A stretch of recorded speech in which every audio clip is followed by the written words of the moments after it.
Bonjour, c'est la séance numéro 32 en C++ et nous allons aborder ensemble et voir comment nous pouvons dans ce langage travailler avec des dates, des temps, y compris des durées. Et on va voir un peu tous les outils qu'on a en C++ pour pouvoir effectuer toutes ces opérations-là dans nos programmes.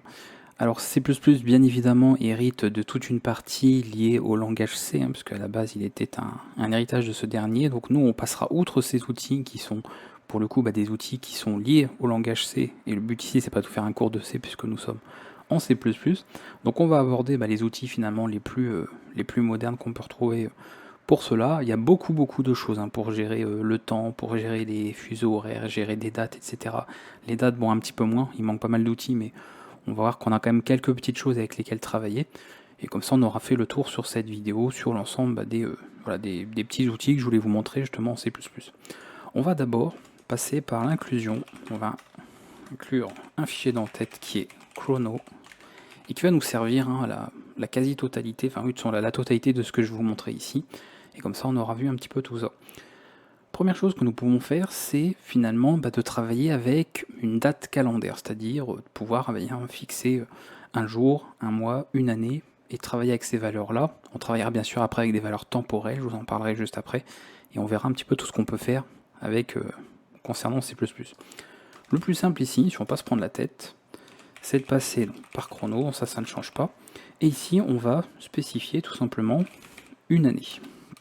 Je vais appeler la variable y, ça ira très bien pour l'exemple que je vais vous donner. Et ici, vous allez pouvoir passer une valeur, donc sous forme d'entier. Alors vous imaginez bien, ce qu'on l'a quand même vu au tout début du cours, qu'il n'y a pas de type de données en C++ pour gérer seulement par exemple des valeurs de temps ou de date. Par exemple, qui accepterait que des valeurs de, je sais pas moi, pour un mois par exemple de 1 à 12, puisque nous avons 12 mois dans une année. Donc forcément, on travaille avec d'autres types en informatique qui peuvent accepter des valeurs plus grandes. Et vous allez voir comment C++ a géré en fait ce cas de figure. Donc là, en termes d'année, si par exemple je vais mettre l'année 2019, je peux déclarer les choses initialisées comme ceci. Et dans tous les cas, avec une année, on va pouvoir accepter plusieurs valeurs. C'est-à-dire qu'ici, on va accepter des valeurs de moins de 32 000 et quelques à 32 000 au niveau des valeurs entières que vous pouvez passer. Et on verra un petit peu comment on peut s'assurer que cette valeur est valide d'un point de vue finalement de date, d'accord, chez nous. Est-ce que c'est une année qui est valide? De la même manière, vous pourrez fabriquer aussi un mois qui acceptera ici une valeur de 0 à 255, mais comprenez qu'il n'y a pas de 255e mois, mais on verra un petit peu comment on fait tout à l'heure. Donc là par exemple le troisième mois, donc le mois de mars, on peut faire ça comme ça, et ensuite on fera pour le jour. Hop. Alors, désolé si vous entendez un peu de bruit dehors, parce qu'il fait très chaud, et en plus il y a un orage qui se prépare, donc je vais dépêcher d'enregistrer avant que ça tombe. Et ici, pour le jour, par exemple, le 28. Voilà, le 28 du mois, on peut enregistrer les choses comme ça. Voilà ce qu'on a. Très simplement, on va afficher ça. Par exemple, on peut faire ça comme ça.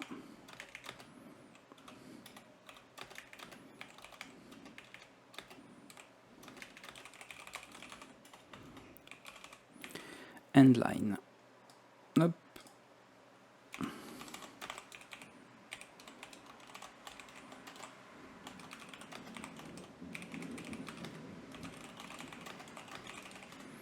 On compile, et vous allez voir un petit peu ce que ça donne en termes de résultats.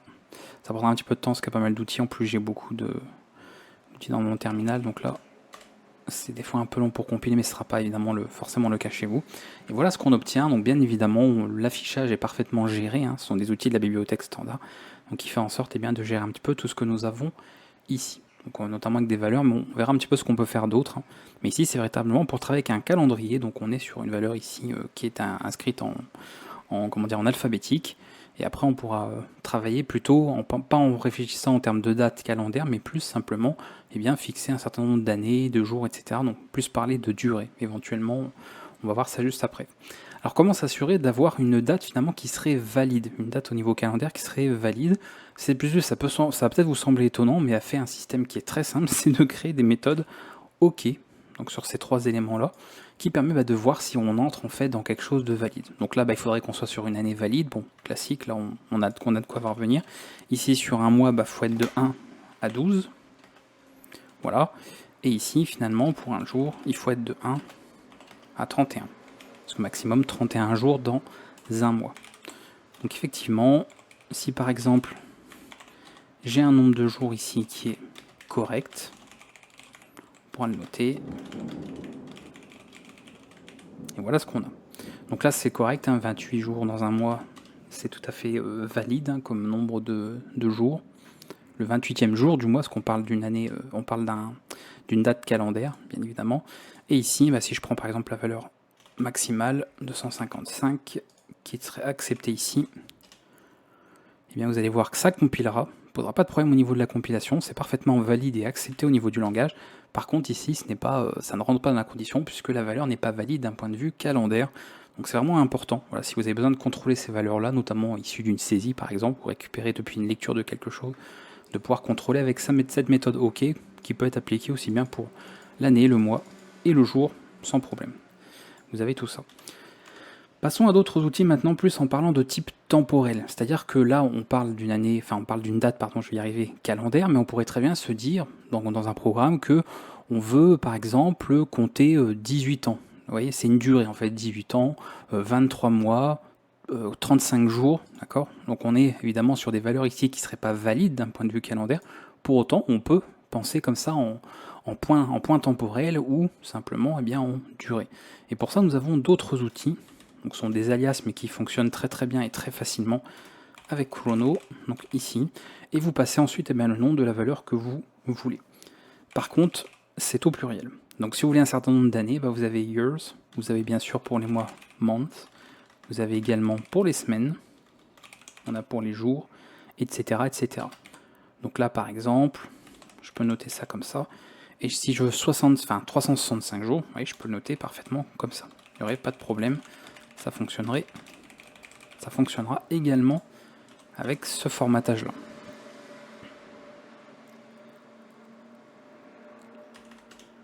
Voilà, donc on a bien sûr un format particulier à l'affichage, mais ça correspond, il n'y a pas de souci de ce côté là. On a d'autres valeurs également liées au temps cette fois-ci, pas seulement à une date précise, mais on peut par exemple noter un certain nombre d'heures. Donc je ne vais pas faire un exemple pour chacun, vous avez compris, hein. Donc nombre d'heures, vous avez les minutes, vous avez les secondes, on a bien évidemment les millisecondes, et on a deux autres valeurs qui sont les microsecondes et les nanosecondes. Donc on peut aller quand même assez loin, assez petit, finalement, dans les valeurs temporelles qu'on a ici en C++. Donc on peut comme ça spécifier un petit peu des valeurs comme on veut. Donc si on veut spécifier un certain nombre, voilà, 16 heures par exemple, vous avez compris le principe, j'ai un petit exemple ici pour une valeur temporelle quand même, parce qu'il n'y aura pas non plus énormément de code à vous montrer sur cette vidéo.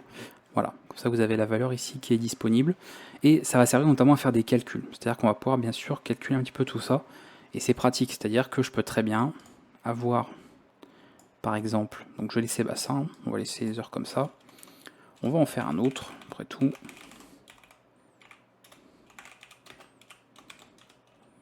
H1, H2, 4, et bien sûr beaucoup d'opérations arithmétiques sont acceptées. Et également possibilité de faire des comparaisons, donc vérifier des égalités, inégalités, une valeur qui serait supérieure à une autre ou inférieure, etc. etc. Tout ça est parfaitement valide. Les opérateurs ont été bien évidemment surchargés de sorte d'être compatibles avec tous ces types-là. Voilà, donc 16 heures plus 4 heures, ça en fait bien 20. Donc on peut faire ce genre de choses-là aussi. Si on veut s'amuser à mettre, alors là, bon, on n'aura pas malheureusement grand-chose, il faudrait éventuellement mettre 54 minutes. Donc M, H. On peut par exemple faire l'addition ici des heures avec des minutes. Peut-être vous aurez la curiosité de voir est-ce que c'est compatible, est-ce que ça fonctionne, parce qu'on a le droit de mélanger finalement des types différents. Et comme vous le voyez, ça marche aussi. Bien évidemment, il prendra l'unité la plus petite qu'il a, il va compter en minutes. Après, hein, si vous voulez convertir, vous pourrez le faire sans problème. Et vous voyez que ça fonctionne aussi. Donc on peut prendre comme ça, il a converti le nombre d'heures en minutes, et il a ajouté ensuite les minutes qu'on avait ici au total précédent. Donc ça fonctionne sans problème. Pour des questions de facilité, c'est pas obligatoire, mais c'est bien de savoir qu'on a ça. Vous pouvez utiliser également des suffixes. On l'a vu notamment pour quelques littéraux concernant les chaînes de caractères. Et on peut également avoir des littéraux pour les valeurs temporelles. Alors ça peut être utile ou non, tout dépend. Mais si par exemple je veux noter une donnée ici et puis de dire one day, c'est un peu bizarre comme manière de noter, eh bien ce serait sympa de pouvoir noter ça comme ça, voire même de pouvoir noter ça comme ça. Vous voyez, d'utiliser un suffixe sur une valeur numérique pour indiquer que là j'ai 24 heures, ce genre de choses. Vous pouvez utiliser ça avec des littéraux. On avait vu encore une fois un peu ce genre de code, finalement, de syntaxe au niveau de C++, mais là on va pouvoir l'appliquer ici. Donc dans une portée bien sûr locale, attention. Donc là, je vais l'utiliser dans la fonction main. Je vais utiliser chrono, et ici je vais faire literals. Voilà. Comme ça on peut utiliser tous les suffixes donc pour les littéraux, et à des valeurs, encore une fois, temporelles. Donc ça peut être utilisé là, si on veut. On peut très bien faire ça comme ça. Ici par exemple dans des minutes, on pourrait mettre, je sais pas moi, 6 heures, mettre dans des minutes. Mais bon là on va pas s'amuser à faire ça. On pourrait voilà utiliser donc le petit M, etc. Que je peux vous dire aussi, voilà, je vais vous les montrer quand même pour chaque, mais bon c'est je pense assez clair. Donc on a, je vais y arriver, année, mois, semaine, jour, heure, minute, minute non c'est ça, seconde, et après vous avez microseconde, milliseconde pardon, microseconde c'est US et NS, ça m'a fait bizarre en fait US, je me dis américain, mais non, et NS pour nanoseconde. Donc vous pouvez comme ça spécifier différentes valeurs si vous le voulez. Et effectivement, c'est bien min, puisque sinon ça serait en conflit avec le nom de mois. Donc on peut utiliser comme ça les différentes choses. Voilà, vous avez comme ça différents suffixes à utiliser pour indiquer des valeurs numériques avec ces littéraux. Pour des valeurs temporelles, des dates, ça fonctionne pour les deux. Donc c'est pas obligatoire, mais c'est un petit outil sympa à connaître qu'on peut utiliser bien évidemment et qu'on avait fait un peu avec les chaînes de caractères. Voilà, donc vous voyez un petit peu comment on a une date calendaire, on a vu un peu comment on crée finalement des valeurs temporelles, que ce soit sur des jours, des années, etc. Donc faire des durées, le fait de pouvoir faire des calculs avec tout ça. Donc on peut bien sûr, comme je vous disais, effectuer des comparaisons, utiliser tous les opérateurs qu'on connaît pour faire des comparaisons. Vous pouvez même incrémenter, sans problème, on peut faire voilà, incrémenter de 1 et tout, ça fonctionne aussi, cet opérateur a bien été surchargé. Bref, pas mal d'outils comme ça qui fonctionnent très bien et qu'on peut utiliser également ici. Passons à une autre partie, maintenant concernant l'horloge en elle-même, c'est-à-dire c'est une opération qu'on peut avoir besoin souvent de faire en programmation, c'est par exemple récupérer la date du jour. Voilà. On peut faire ce genre de choses-là. Je vais appeler ça today. Ça je vais l'enlever maintenant, je vous l'ai expliqué, hop, pour pas avoir trop de code ici dans ce que je vous montre. Et ensuite, eh bien, on va pouvoir récupérer la valeur que l'on veut. Donc je vais faire today. Et là, toujours sur chrono, on va utiliser une horloge. Alors on en a plusieurs modes, on a UTC, on a différents modes, mais non, on va utiliser l'horloge système. C'est ce que je vous montrerai ici. Après, pour à vous de voir si vous voulez utiliser d'autres types d'horloges. Et on va utiliser now pour récupérer évidemment la date complète. Voilà comment ça se présente en termes de format. On va avoir évidemment beaucoup plus d'informations que ce qu'on avait tout à l'heure. Donc ça, si vous avez besoin de récupérer le moment tout de suite, actuel, vous pouvez avoir ça. Donc on récupère année-mois-jour, heure, minute, seconde, les millisecondes, et on pourrait éventuellement avoir quelque chose si on avait par exemple le fuseau horaire, mais c'est pas le cas ici. On va l'aborder de toute manière un petit peu après pour terminer la vidéo.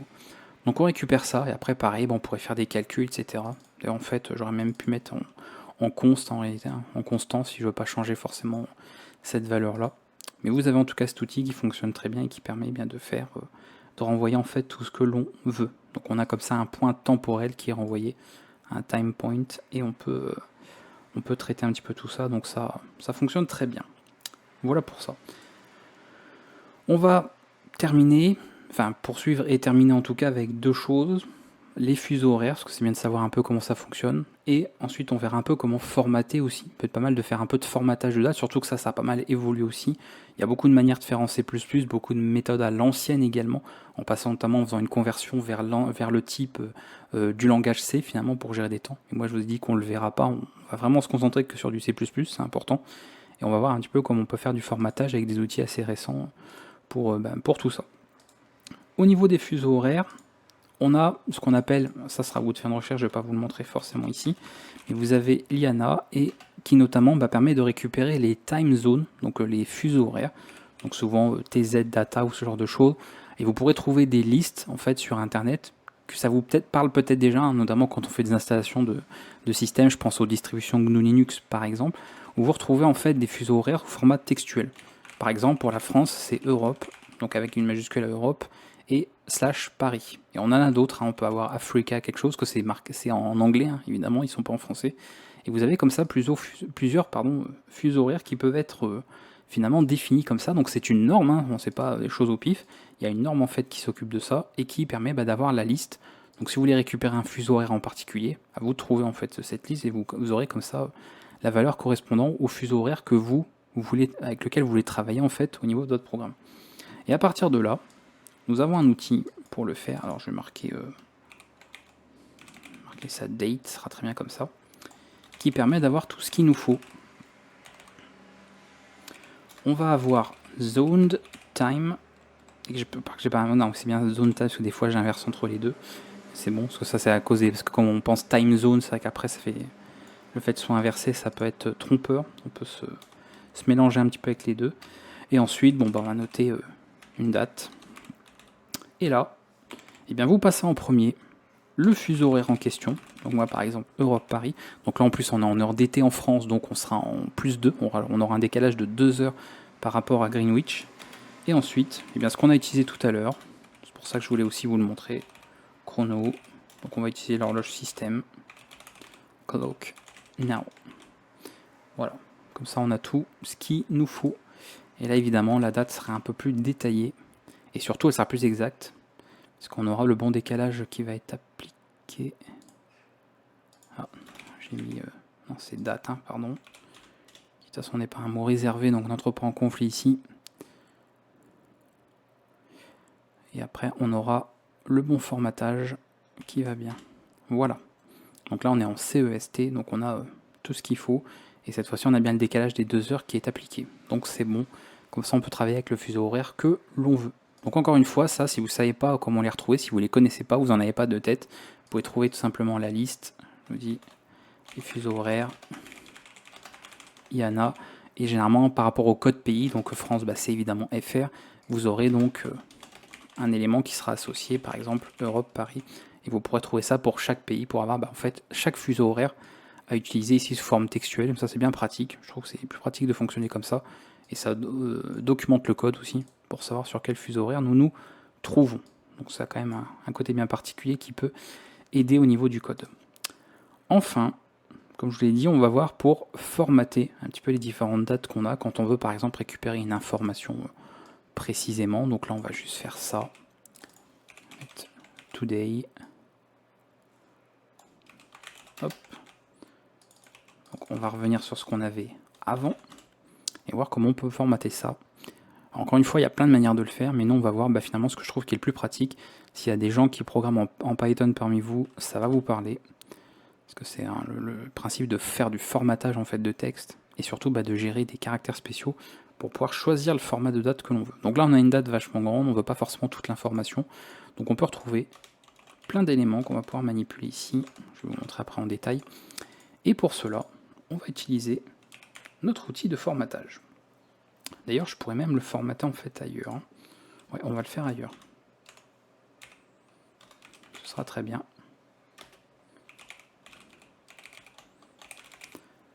Formatted date. Voilà, pourquoi pas. Nous avons la méthode format, donc ici, qui va prendre en premier argument le format qu'on veut appliquer, et ensuite en deuxième, sur quelle variable on l'applique. Donc sur le retour de cette information, donc finalement toute cette chaîne-là, on va faire un formatage bien précis, donc là-dedans, et ensuite c'est ce dernier qu'on affichera. Voilà, je vous le fais en plusieurs étapes pour que ce soit plus easy pour vous, et comme ça on aura un petit peu tout qui sera accessible. Donc là, le formatage est très simple. On va utiliser les accolades. C'est pour ça que je vous dis, ça rappelle un petit peu ce qu'on fait en Python, notamment pour pouvoir formater une chaîne de caractères. Et vous allez pouvoir spécifier deux points au départ. C'est important, sinon de toute façon, ça ne compilera pas. Et ensuite, on va pouvoir utiliser des caractères bien précis pour pouvoir formater une date sous un format. Donc, si on veut, alors là, on aura des dates en version anglaise, donc c'est pas forcément, on va dire, l'idéal. On a %D majuscule ou %F majuscule, mais je peux déjà éventuellement vous montrer ce que ça donne. Donc là, bon, on va retrouver, on va mettre D, ça changera un petit peu ici. Donc pour 100D. Alors peut-être que, attention, ça je le précise, il est possible qu'avec la coloration syntaxique, selon les thèmes que vous utilisez sur vos environnements de développement, ça ne met pas les couleurs comme vous le voudriez. Mais encore une fois, vous ne basez pas sur la coloration. C'est pas parce qu'elle n'est pas forcément bonne que votre code est fou. Hein. C'est juste du visuel. Donc il ne faut pas trop se fier à ça non plus, systématiquement.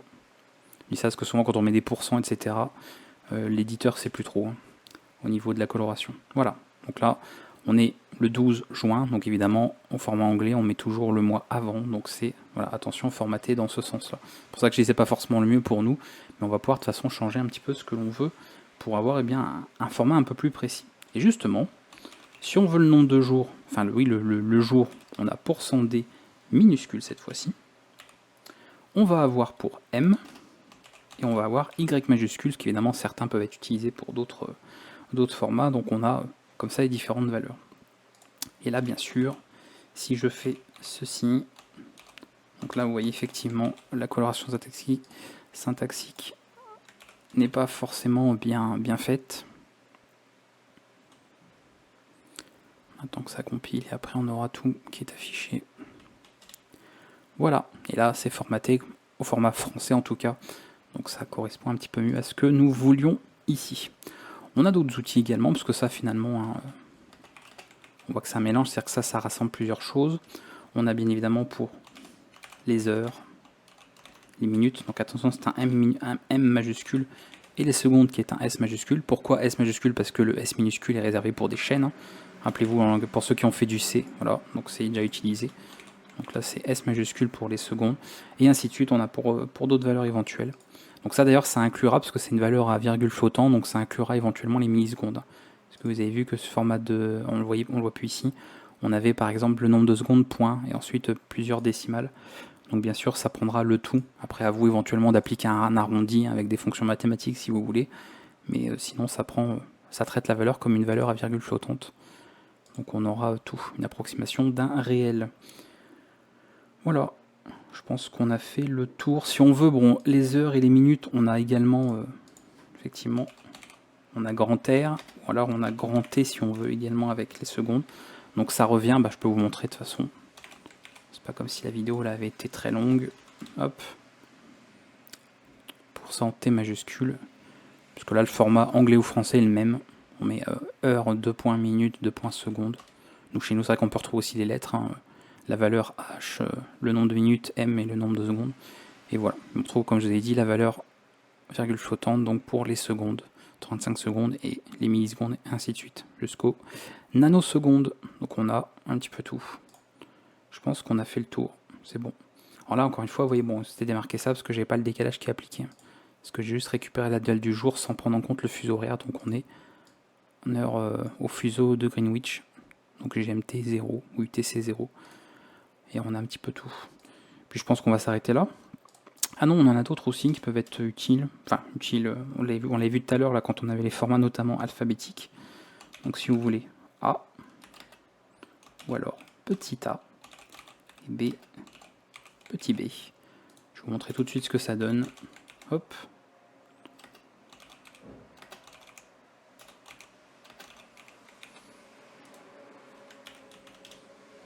Ça va pas lui poser problème que je mette les 4, mais normalement c'est bon. Ça vous verra un petit peu tout. Donc ça peut être pas mal aussi. Même si bien évidemment le langage est américain, donc c'est en anglais. Et voilà ce que vous avez. Donc le A, c'est pour le jour, mais sous forme textuelle. Le jour complet, hein, donc tout le nom au complet, sinon l'abréviation, donc généralement sous 3 lettres, avec en minuscule. Et avec B, vous avez le mois. Et pareil, en abréviation de 3 lettres pour le mois, si vous utilisez le B minuscule. Comme ça, vous pouvez afficher les informations d'une autre manière aussi, mais au moins c'est formaté. Voilà, vous avez un formatage complet au niveau des dates.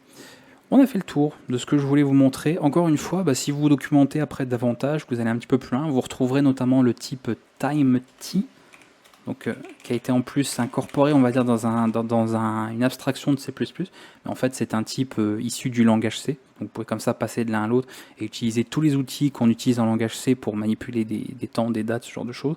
Donc on peut passer par ce genre d'outils là pour le faire. Je ne voulais pas le montrer moi encore une fois parce que c'est un cours de C++ tout simplement.